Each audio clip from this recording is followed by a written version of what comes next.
you know, like 2 or 3 others, and those 3 like swap around. They're all in Korea. But oh god, the Peach Ditto. Yep. We have a Peach Ditto for you guys. Yep. After all that. After all of the Young Link campfire. There's an outside of StarCraft? No. Game 1, going to Battlefield. No neutral start, but I was kind of thinking that we were going to see the Mouf Fox, but I guess not. No. Has he given up on that? He may have. I haven't seen it in a while. Oh. Trying to jockey for position. That's the one of the awkward things in this matchup is that a lot of times, you know, Peach wants to be using the turnips to set up like the sort of the like Street Fighter-esque sonic boom from Guile to set up her pressure, but Peach on the other side has a response in just throwing a turnip of her own, and then things get super awkward and like not coordinated, and it kind of turns into a giant jumble of hitboxes flying all over the place. Yeah. Who's gonna trade with who? And you can't really just like jump through them because sometimes they hit you for some reason, and nobody can really tell. Who was Houston Smash Dojo? Do you know? I think that's the account where they run the streaming for. Huh. I see. If I recall correctly, the dojo is a venue out a little ways out of Houston itself, like 30 minutes north, out in Montgomery, I want to say. It sounds like it'd be a cool place. Yeah, yeah. From what I've heard, an actual dojo, like they hold tournaments there. No way. Tournaments, and it's an actual dojo. That's pretty cool, actually. Yeah. I always love hearing about really cool venues like that. Like King of the House here for a little while before before the person whose name shall not be named punched a hole in the wall when he lost. That was the Faux House. It was a great venue. Yes, the Faux House. Absolutely incredible. It was like 2 stories or something like that. Yeah, there was an upstairs. There wasn't like not a full like second floor, but like a little balcony area, like a smaller dining area, which we usually had like the stream set up at. That's pretty cool. Yeah, it was really So you can play Smash, and then when you get knocked out, you can eat some delicious pho, because I also heard that place had really good pho. Yes, they had really good food. They also had a bar, which is great. Really? Yeah. They had 2 bars? 2 bars? Wow, okay. Ooh. That's how you know you're really in it to win it. Yeah, when there's 2 bars. Really? They had special cocktails and I didn't actually hear about this? Where was the advertisement? I'm so mad.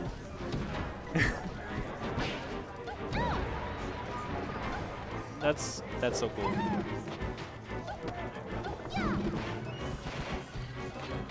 But anyways, try to talk back about this match some more instead of getting off topic. They're still kind of doing the same thing.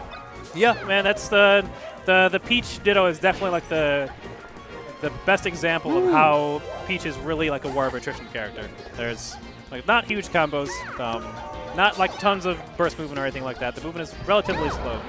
Oh! Wow, gets the neutral air afterwards.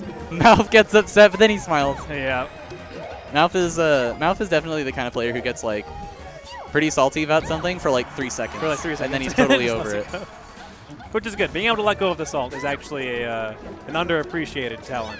I think mindset is so important in video games. Extremely. Holy cow. If you can, if something really stupid can happen and you can lose because of it and you're just like upset about it for 1 minute, that's fine, dude. Yeah. 1 minute, that's nothing.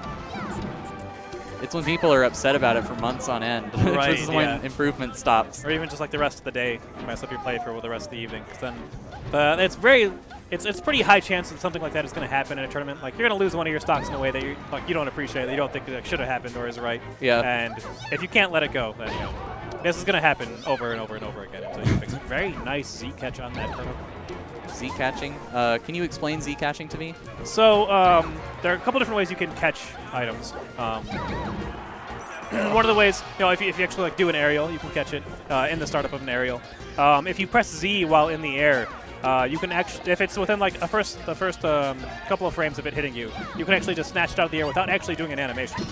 So, that's one way to. And you don't see it too much in Melee since Peach is the only item character, but a really good way to catch items that are thrown at you if you don't want to commit to an actual attack to like knock it away or something like that. Oh! Nice up smash. Sick! That caught me by surprise. It sounded scary too. Yeah, it did. I think that was actually the sweet spot. The sweet spot of the up smash on Peach is really hard to hit because it's actually the center of her body, and she's got sour spots that are like to the left and right that you have to not hit with if you want to get the sweet spot.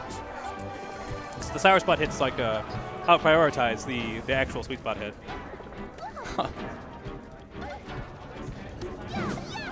Ooh. Ooh. Yep, going back and forth. Very, very close match. Yeah, these guys seem to, every time I see them, always seem to have very close Peach Dittos. Yeah, they both seem like they're very well-versed in the matchup. They also both like to go in, which is nice. Yeah. Yeah, it is fairly active, despite the fact, you know, we've... Ooh. Oh, the neutral air coming out fast. That seems like, that almost looked like he was meaning that to be a DI mix-up. Possibly. Because you saw he, like, dashed and then dashed the other way and then did it? I wonder. Or no, actually, it was probably not a mix-up. He was probably just making it so that it would, in fact, send him away, like, off the stage, as opposed to just immediately doing it and maybe sending it behind him. Not sure. Who knows? Peach isn't a real character. The stiletto kick looks really funny to me. Yeah. Especially when they don't confirm it into anything else. It's just like kicks you a punch in the face. Yeah, just like poking at him and then just like float away. Yeah. Ooh, spinning to win. The down smash trades. I think that was 8 down smashes, one after another. Is that MacD? Oh, good spacing by Pit, moving just outside of the range of that dash attack. That is... I hate that so much. Dash attack? Yeah, the dash attack right after the fair. It's like when she comes down with the fair, there's so many things she can do. Yeah, it controls so much space. It's crazy. You have to give Peach a lot of respect. Yes, you do. Yeah, at least I like those close ranges. She has almost no... Her movement is very, very slow. The dash attack is really the only burst movement attack she has. Controls a good amount of space in front of her, so you have to like respect that space more so than most times. I see. Oh, the power shield. But and the pressure. Oh, very nice float, ready to catch that roll away. Lots of rolling away, actually. Yeah. Yeah, there's not really too much Peach can do out of shield. Her nair comes out fairly fast, but it doesn't have too much range, so a lot of times you're not going to be catching an opponent with the shield pressure. And her jump spot's kind of slow, so, you know, also not the fastest option. So, ironically, she's not really built to deal with another Peach's pressure against her. There's not too much you can do besides just, you know, roll away and try and slip out of it. That's a lot like in Falcon Dittos when one Falcon shields a cross-up nair and then the other one just keeps cross-up nairing over and over again. I have that happen to Roy versus Marth where we down air out of shield whenever we've got her back to each other. Oh my god. Just cross up and then the other one down airs out of shield. That probably does that look really silly? It looks extremely silly. Oh my gosh. I also really love the nobody does this with me, and it makes me really sad every time I'm in a tournament set. When somebody cross-up dares me on shield, and then I cross-up dare their shield, and then they always do something like good, which is, you know, turn around and grab me or something. But I just really want them to keep leapfrogging. Yeah. Gotta play leapfrog, it's fun. That's actually situations I've seen a lot happen with Roy. So a lot of times after the down air on shield, I'll counter. Like, counter a Falcon down air, you just kill him. No! It is hilarious. Holy cow. Does the disappearing. So does the direction of the move that you counter influence at all the way that they fly? No, it's a set angle. Okay. It's a set angle. Well, it's still DIable. Oh, okay. But it's, you know, yeah, it will always be one angle. Okay. Which you can naturally, you know, influence with DI and such. But yeah, it doesn't change depending on if you get hit with like a Sheik Fair versus a Marth forward air. It's still going to be the same angle. Okay. For the counter. Makes sense. But Mouf holding on to that stitch definitely would like to be able to finish the stock off with it. Using those float aerials. Oh, there he go. Actually was a really, really good reaction because that entire time he was kind of pushing into his space, really safely pressuring him. And the one time he actually ran towards him, ready to react with the turn-up throw. Yeah, that was just generally smart play. Holding on to that stitch face for as long as possible is really, really important, I think. Yes. It's just such a threat. Yeah, and it's so easy to, if they just pull it, just shield it. Yeah. You have to, when you get it, the trick is to do exactly what Mouf just did, which was force himself into a situation where the other person really doesn't have a way to get away from it. Then you throw it. Ooh. Super close game. Yeah, I can never really tell how big of a deal percent leads are in Peach versus Peach. I just know that against Peach, it's very hard to win if she has a stock up and you have very high percent on your last one. It seems like it would be the same, if not even worse, against herself. Yeah, yeah, she's definitely she's a character that, you know, like likes to trade in general, and versus herself going to be doing a lot of that. So that's a lot of the back and forth. Sort of like, despite the fact that it's not a super like fast-paced matchup, but it's kind of a brawl, and that, you know, they're going to be getting in and trading the hits back and forth a lot, especially because Peach doesn't have huge combos, certainly not against herself. So a lot of it's going to be like 1-2 hits. Ouch. Nice roll to dodge the dash attack. Gets a little bit of a punish, but not too much damage. Ooh. Fortunately for Peach, she's not a terrible weight for getting caught by her own down smash. So usually only takes like 1 or 2 hits before slipping out. I wonder, do you think Peach, if she just held up when she was getting down smash, would only get hit by 1? Yep. Most characters, actually, if you DI correctly, will only get hit by 1. But yeah, I know Falcon only gets hit by 1 if you DI up. Trying to punish the turnip pole, but a little bit too far away to land that dash attack. Stage transformation kind of screws up the down throw tech chase.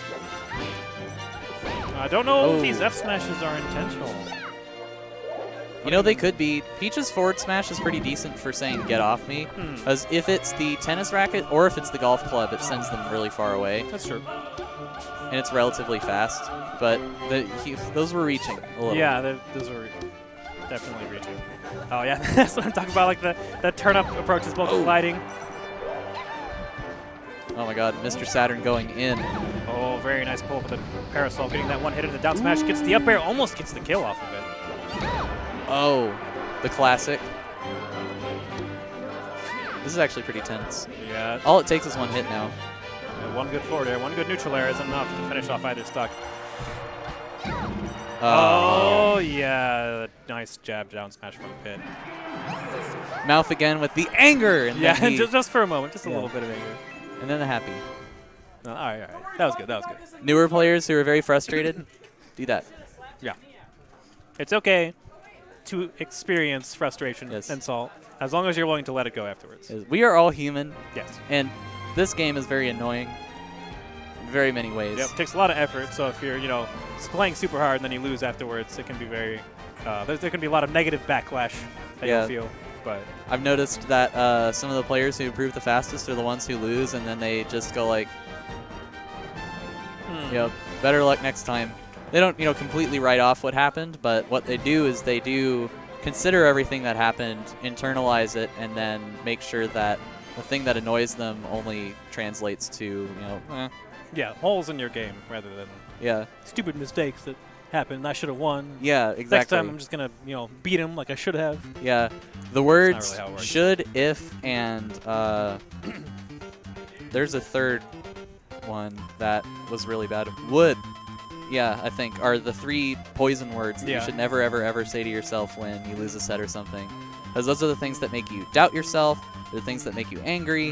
They're the things that remind you of how stupid something was. Right. Because let's not deny that there are a lot of really dumb things in this game. There are some silly things in this game. There's silly